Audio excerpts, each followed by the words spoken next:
नमस्कार, उज्ज्वला किचनमध्ये तुमचं स्वागत। आज मी कांद्याची पात बनवते। त्याच्यासाठी लागणारं साहित्य हे कांद्याची पात, एक जुडी आहे, लसूण कुटून घेतलं, त्याचं कूट नंतर टाकायचं, किंचितशी हळद, थोडीशी हळद टाकणार आहे, बस एवढं साहित्य आता मी घालते याच्यामध्ये किंचितशी हळद टाकते, एकदम थोडी। झालं मिरची तेलामध्ये चांगलं झालं, लसूण मिरची, आणि आता मी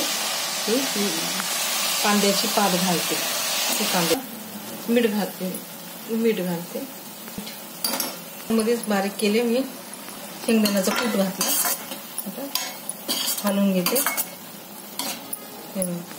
भाजी झाली माझी, पूर्ण झाली भाजी, काढून घेते प्लेटमध्ये।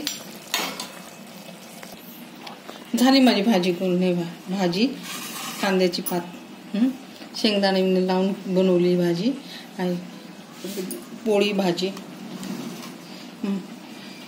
मी माझीसारखी भाजी करून बघा, आवडली तर लाईक करा, सबस्क्राईब करा, कमेंट करा, माझा व्हिडिओ शेअर करा, आणि मित्र परिवारासह माझा व्हिडिओ बघा, पूर्णपणे बघा, आणि मला सांगा कमेंटमध्ये, लाईक करा आणि माझा व्हिडिओ पूर्णपणे बघा, आणि बघितल्याबद्दल थँक्यू, धन्यवाद।